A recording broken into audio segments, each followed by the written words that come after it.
নমো নমঃ। আমি নিত্যানন্দ ব্যানার্জি, ছাত্রবন্ধু একাডেমিতে তোমাদের স্বাগতম। পূর্বের ক্লাসে আমরা সংস্কৃত বিষয়ের সিলেবাস সম্পর্কে আলোচনা করেছি এবং তার সঙ্গে বলেছি যে প্রত্যেকটি টপিক আমরা সুন্দরভাবে আলোচনা করব। আজকের আমাদের আলোচ্য বিষয় হচ্ছে সন্ধি। সন্ধি, এই সন্ধি কাকে বলে না? সন্ধি হচ্ছে অতি দ্রুত উচ্চারণজনিত কারণে পাশাপাশি অবস্থিত দুই বর্ণের ধ্বনিগত পরস্পর মিলনকে সন্ধি বলে। অর্থাৎ যখন আমরা কোনো কিছু অতি দ্রুত উচ্চারণ করতে যাই তখন পরস্পর মিলিত হয়ে যাওয়াকেই সন্ধি বলে। এইখানে প্রশ্ন হয় যে ধ্বনি কি না? ধ্বনি কি না? ধ্বনি হচ্ছে বাকযন্ত্রের স্বল্পতম প্রয়াসে উচ্চারিত শব্দ বা আওয়াজই হলো ধ্বনি। অর্থাৎ বাকযন্ত্র কণ্ঠে আমরা অল্প চেষ্টায় যেসব আওয়াজ বা শব্দ করি সেটাই হচ্ছে ধ্বনি। এই ধ্বনির লিখিত রূপই হচ্ছে বর্ণ। ধ্বনি যখন মুখে আমরা বলে থাকি তখন তা ধ্বনি, এবং যখন তা আমরা খাতায় বা কোনো স্থানে লিখে রাখি তখন সেটাকে বলা হয় বর্ণ। এবারে জানবো যে সন্ধি ব্যাকরণগতভাবে সন্ধির সংজ্ঞা কি না? সন্ধির ব্যাকরণগত সংজ্ঞা হলো পরসন্নিকর্ষ সংহিতা।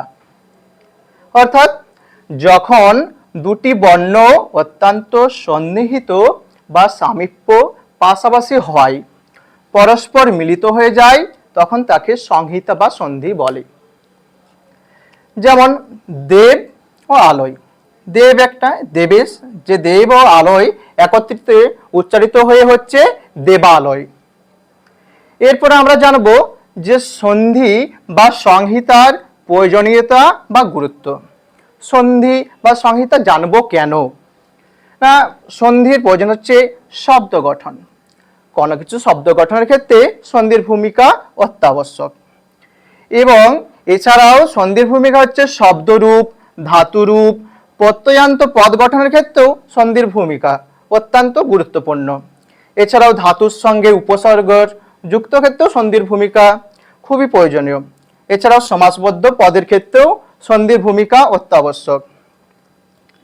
এছাড়াও লৌকিক ক্ষেত্রে সন্ধির প্রয়োজনীয়তা কতকগুলি রয়েছে। লৌকিক ব্যবহারে যেমন আমরা জানি যে সন্ধি জানলে কোনো বাক্য বা পদের অর্থ বোধগম্য, অর্থাৎ বুঝতে অনেকটা সহজ যায়। এছাড়াও শ্লোক পাঠ করতে, শ্লোক পাঠে যাতে শ্রুতিমধুর হয় সেজন্য সন্ধি জানা অত্যাবশ্যক। এবার জানা যাক সন্ধি কয় প্রকার ও কি কি। সন্ধি সাধারণত তিন প্রকার। এক হচ্ছে স্বরসন্ধি বা অট সন্ধি, দ্বিতীয় হচ্ছে ব্যঞ্জন সন্ধি বা ফল সন্ধি, তৃতীয় হচ্ছে বিসর্গ সন্ধি। এবার জানবো স্বরসন্ধি কাকে বলে। এই স্বরসন্ধি হচ্ছে স্বরবর্ণ সঙ্গে স্বরবর্ণের মিলন। অর্থাৎ যে সন্ধিতে স্বরবর্ণের সঙ্গে স্বরবর্ণে মিলিত হয় সেই সন্ধিকে বলা হয় স্বরসন্ধি। এই স্বরসন্ধির একটি হচ্ছে সবর্ণ দীর্ঘ বা যাকে বলা হয় দীর্ঘ সন্ধি। সে সূত্র হচ্ছে অকহ সবর্ণে দীর্ঘ।